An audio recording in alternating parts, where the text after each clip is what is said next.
Morning, everyone. Welcome back to Starkey Farmstead. So, I've got a surprise for y'all. I put together a couple of clips of older videos talking about, they stretch back for like 14 months, but they're talking about the future. And you'll hear me say things like, I don't have a pelletizer yet. I'm going to start buying the land around me. I want to become a producer, not a consumer. I want to get rid of bag feed. I want to get more water hoses and better sprinklers. I want to get an electric fence. You guys, all of that except for the land buying happened in 2023. So I have been speaking life into our tiny 2-acre farmstead for 3.5 years now, and it's coming to fruition. I've seen comments from people where they're like, Sam, I don't believe that you can speak things into existence. I just don't. Well, I'm here to tell you, watch your mouth. Watch your mouth, because every word that you speak is a seed. And you're either planting thorns and thistles, or you're planting fig trees and productive plants into your life. And all through these years, through everything that has gone up and has come down, I continue to speak positive. I continue to speak multiplication, growth, and the fact that we were going to be bigger than we were the year before. I was always in the mindset of preparation for what was coming. My eyes were always on the future. I'm telling you this and I'm sharing this with you because I know that we all start in different places. But I want you to understand, God can do for you what He has done for us. But it starts here. Honest to God, it starts right there. And you have to be the one that says, I am going to speak positive. I am going to speak life into my spouse, into my children, into my farm. I'm going to make plans and I'm going to walk those plans out. That's why you guys always see me talking about what we're going to be doing next, admitting where we're failing, and then talking about, hey, this does not work, so we're going to. And sometimes I talked about it, and people are like, you're still not doing it, because I never had the money at the time. But I believed that through speaking it, I was producing. Times you heard me talking about, I'm going to put livestock in my 1/4-acre market garden, but right now I don't have anything but chickens, quails, rabbits. Well, be boring, goats and sheep. You guys, I'm telling you this because, like I said, I've seen the comments of people saying, I don't believe that. I don't believe that by speaking it, I can make it happen. Why not? Let me tell you how it works. The word. God spoke a word. Okay, now you might not be a Christian, but that's okay because this concept is completely and utterly true. It starts with a word. It starts with an idea, and then you speak it, and you begin to share that idea with other people so they can run with it. I tell people everywhere I go what my vision for Starkey Farmstead is, because the more people that know it and the more people that speak it gives it more strength. And it goes from being an idea to a word to a physical manifestation. So I am manifesting the vision that my Lord and Savior gave me. Debt-free, sustainable loop systems, nutrient-dense, organic, regenerative, sustainable farming, like my forefathers did.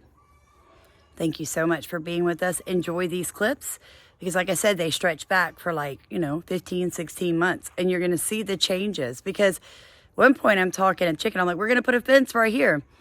You've seen my chicken coop lately, there most definitely is a fence right there. I talk about, I'm going to put cover crops here in the fall and the winter, and I'm going to run livestock through. That was a year ago. What's in my garden right now? That's right. Ooh, these gnats today. All my cover crops are in the garden right now sprouting, waiting for the livestock. The electric fence is up and waiting for the livestock. My God is so good. Speak your vision. Walk it out. Because if he can do it for us, he can do it for you. Back and they haven't eaten anything all day because they did not like what you blended up for them. I mean, how are you going to feed your animals? You really need to think through this. How are you going to water your animals? Maybe this video isn't for you.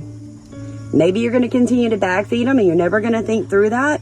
You're going to continue to medicate your animals. You're never going to think through that. Like, you're never going to break free of I'm a consumer mentality. I don't want to be a consumer anymore, guys. I want to be a producer. I want everything that I put my hand to multiply. That includes my money. So if I can quit giving the big corporations, and there's the kicker, the big corporations. If I can quit giving them the hard-earned money that my husband and I make, if I can supply my family and my customers with good, organic, nutrient-dense food and meat and eggs, and they're feeling better, and when you feel better, you're more productive. Do you see that? As I get their food out of my body, out of my animal's body, their chemicals out of my garden, my brain is clearer, my body is healthier, my soul is more peaceful. A lot of the things that they put in your food are toxic. Here's one before I let you go. Did you guys know that when they ship vegetables around the world from state to state and stuff like that, that they use a derivative of embalming fluid to preserve vegetables? You heard me correct. Embalming fluid. Now, do any of you watch the news or shorts or TikTok? Ever seen them crazy people doing insane things after smoking the blunt that's been dipped in embalming fluid? I'm just saying, guys. I'm just saying. You need to become an informed consumer if you're going to be a consumer. Your best bet, there's no way you can learn all of their lingo and language because nothing actually means what it means. And that's what they're doing across the world. It's called confusion. Pull yourself out. You have the mind of Christ. Do your research. Call me. My number's everywhere. Email me. Come tour the farm. Go to a farm near you that's doing these kinds of things. Find somebody that's actually doing it, not somebody that's parroting it. Somebody that's actually flipping doing it. And say, hey, can you help me? Because no, I don't have goats and sheep and cows and pigs yet. But we're fixing to start buying up the land around us and extending our homestead. But we will. But you start with what you have. You learn everything about what you have in your hand. You be faithful to what you have. Quit thinking you can't homestead, hobby farm, or farmstead because you only have 1/8 of an acre. Quit thinking this is not a homestead because Sam's not on 25 acres or 2,500 acres. I'm debt free. I'm homestead exempt. I have no mortgage. I'm on private property. I'm set up to be a farm. I am profitable. I produce food, not just livestock, but vegetables. This, my friends, is the future of homesteading. Taking every little square inch of land that you have and making it organic, regenerative, sustainable loop systems. I'm feeding these animals out of my own garden. Can it get any more homesteady than that? Other than the hay, which I found somebody local. He's more affordable than the big box stores, and he does not spray herbicides or pesticides on his hay. And I'm supporting a local farmer. I'm creating a community. I can't do everything. I cannot grow hay. I can grow small amounts of hay. And in a pinch, I could reduce my flock of rabbits, my herd of rabbits down. In a pinch. But this is a meat source. My chickens, meat source, protein source. My quail, meat, protein source. Their manures and the jobs, they actually have jobs that they do for me. I need them. We're a team. My animals and my farm and I are a team. My dogs and I, a team. So you guys have a blessed day. I hope this helped. Just take 3 days. Put the bagged feed up. I'm not saying you can't use it because I have to go out of town again here really soon. Whoever comes to feed for me, I will have bagged feed for them because I don't want anybody mixing up vegetables, and I just don't. My animals, I'll feed them. But I always have a backup plan. So yes, have backed up feed. I mean, it might be 0 degrees outside and back feed's all you'll be able to feed them, or hay. So yeah, have those systems in place, guys. I mean, have a plan, have a backup plan, have a backup plan. Don't be a fool. Like, you know what I'm saying? Do not be an idiot about it. However, if you've never taken 3 days and gone, I'm not going to use pellets. I'm not going to use bagged dog feed.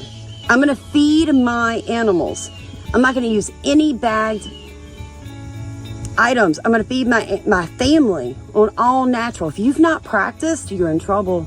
You're in trouble, guys. Just try.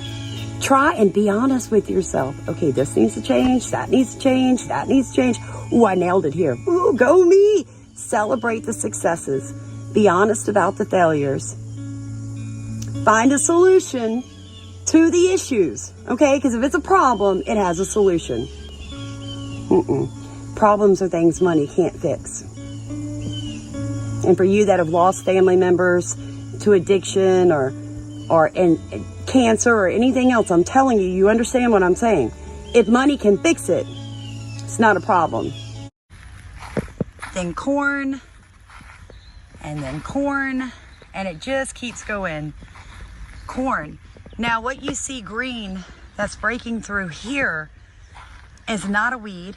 It is the yellow mustard and the white New Zealand clover, because I needed to fumigate the soil. I had a case of fusarium wilt that was super bad last year in this front area. So the yellow mustard you see coming up better on this end than that end, and I'll tell you why. I don't have enough water hose and my sprinkler doesn't make it the last 6 hoses down there. So time to invest. Definitely time to invest. Now in more water hose. You know, go figure, right? Always something to spend your money on. I did want to show you guys how amazing the fig trees are coming. So we did come through because if I let them out, they're going to attack my garden, right? They're just going to do that. So what we have learned to do is rotational graze them into their run and then back into their coop. Last but not least, our chicken garden. How did it do? How long did it last? Guys, it did not last very long at all. But I will tell you this. If you notice, we have things like comfrey, and the ladies just pick a piece off when they want it. We are constantly having new growth because I'm reseeding this all the time. All right, so they come out here and they hit it with everything they've got when I let them out of their composting area and into their run. Now I've got a few things in here that I'm protecting so that they can get some size to them, because I've noticed with the chickens, it's not always that they're eating it all, it's that they're hitting it with their feet. All right, now as they're digging and as they're composting all these leaves and stuff, they're basically pulling it out by the root. So let your plants get a little bigger before your ladies back in here. Every day I wet this area. Every week I reseed it with different plants. And then when they're let out every 5 days, they're out here the whole day eating and digging and pulling up the worms, and I put them back up. A lot of times they miss the smaller seeded areas with the small seeds and the small sprouts, and it gives that plant a little bit of time to grow before the ladies hit it again. So that's just a suggestion. If you're gonna grow them a garden, it's not gonna last long. So another thing we're fixing to do here at Starkey Farmstead is put a fence up right here, and then I will seed that area and I will seed this area, and I will rotate them from the compost into pen 1. The next day they will go into pen 2, and then I'll run them back into the coop. That will give them 1 extra day a week to be in their garden area. and it will give all this area a little bit more time to rest in between them coming out here.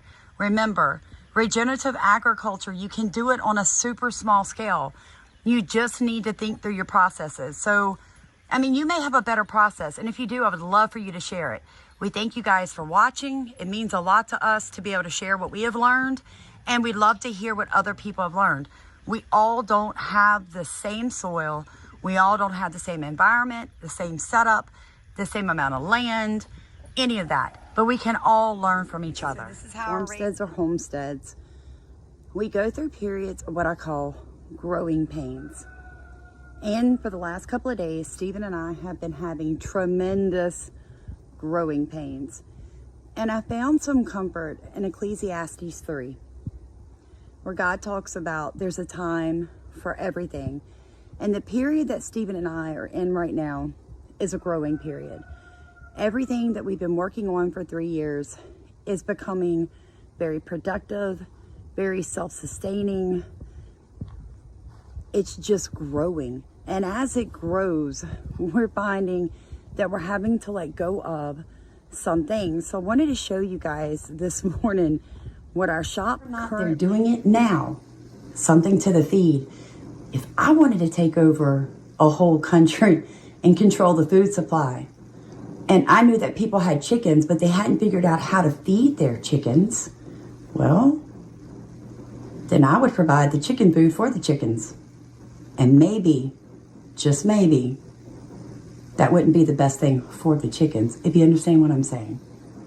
So if you really want to break out of the system, use your head, do your research. There's a lot of information out there. It can get overwhelming. Start with oats and black oil sunflower seeds. You can feed those to your chickens and to your rabbits.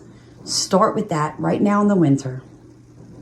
When spring comes, start planting foods, natural foods that both your chickens and your rabbits can eat. Guys, you can do this.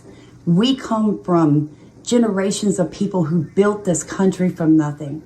They were producers. They were not consumers. Right now, Americans are in an in-between.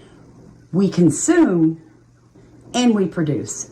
But when you're purchasing things to produce things, you're still in the loop. They still have control. So start slowly figuring out what works for you and your environment. Plan ahead. Don't just think about vegetables that you and your family want to eat. What can you plant this year that your chickens, your quails, your rabbits, your goats, even your dogs, what can you plant that's going to help keep those animals healthy? I hope that this helps you guys. I hope that you watched it all the way through. Please like, comment, and subscribe. Thank you for rowing in our boat and letting us row in yours. You guys have a blessed day. Hearing. It's going into the soil. Okay, so that's what we want, right? That's what amending the soil looks like. So one of the things we're going to be doing are cover crops. Now, I have not decided which 7 I'm going to go with, but at the end of fall, beginning of winter, this entire 1/4 acre market garden will be cover cropped. And then in the spring, we will lay that down and all 3 sections of the 1/4 acre will be covered with tarps and sandbags. And it will stay like that for about a month as it kills off the cover crops and then putting all that nutrition back into the soil so I don't have to bring any more mulch onto my property. And I'm amending the soil with the root systems for my cover crops. So that's something we don't need pelleted food. Like you don't need canned box preserved food to feed your family. You've been served that. You've been taught to consume it. They have made you a consumer. Here at Starkey Farmstead, we want you to become a true producer. Cutting edge, guys. Be a producer. Produce the food for your animals. Let them produce more livestock for you. And now you're producing food for your family with zero cost. With zero cost. If you're having to go out and buy $100 a week in bagged feed, I don't know how y'all are doing it. I just got my 3rd electric bill in a row, over $400. Now, for the last 3 months, my electricity should have run me $500. Instead, it has cost me $13 $100 in 3 months. First it was gas prices. They kind of knocked that back down, not as low as it was, might I add. But everybody quit complaining because they're like, whoa, at least it's not $4.50, $5. Now it's only 3 something. Food costs is going up across the board in every way. And now the electric bills have doubled. And in my case, my September electric bill has never, ever been over like $180. $435. They're going to get us one way or the other. So, pull yourself out of their system. Be a rebel. You can do this. Okay, we just started homesteading 2.5 years ago. We're totally debt free. Tell you guys this all the time. I don't have credit cards. Because if I had one, especially in this environment and this economy, I'd be like, oh, I gotta get this, I gotta get this, I gotta get this. Instead, I'm letting God walk me through it. When I have extra money, I pray about it. I get whatever item the Holy Spirit leads me to get. Otherwise, I am learning. I'm doing dry runs. Can I feed my animals without bagged feed? Can I run my farm without electricity? Can you water your animals if you turn into a Mississippi situation, which just breaks my heart? Let's send the Ukraine $2 billion more, and let's let U.S. citizens go without water in Mississippi. Mississippi, Louisiana stands with you. That is a travesty, and shame on America. Shame on our government, our federal government, for that ignorancy. A whole town, y'all, like 250,000 people have been without water now for like a month. And they're talking 2 or 3 years of this. They have sewage coming out of their sinks. But we're going to send Ukraine $2 billion more. They're going to bankrupt us, guys. You better get prepared. Can you run your farm without city water? Or in my case, I run a 220 well pump.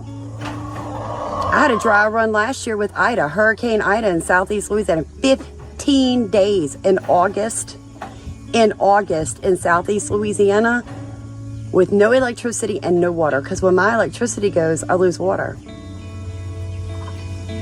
15 days. We ran this farm. No power, no water. Come on now. Come on now. You better get prepared. Was it easy? Heck no. You carry 5-gallon Avita bottles up ladders like this to get to your watering system, which is gravity fed up there. No, a lot of you are like thinking, oh, it's nothing. You know how much a gallon of water weighs? Go weigh it. Put 5 gallons and start climbing a ladder with it. It's not the only ladder set up like this around this farm. There are 3. The other 2 are actually taller. It was a lot. It was a lot in 100-degree weather. Tell you what though, my husband and I are kind of those people are like, how did we do? Let's judge ourselves. No. We're going to change this. We're going to change this. We're going to do this. Because the power did come back on. Thank you, Jesus. There may come a day it doesn't. I pray that never happens. I'm not really a doomsday prepper. I am a crap hit the fan prepper because I live in Southeast Louisiana, and it is not uncommon to get hit with a hurricane that knocks out power and water for 15 days in the middle of flipping August.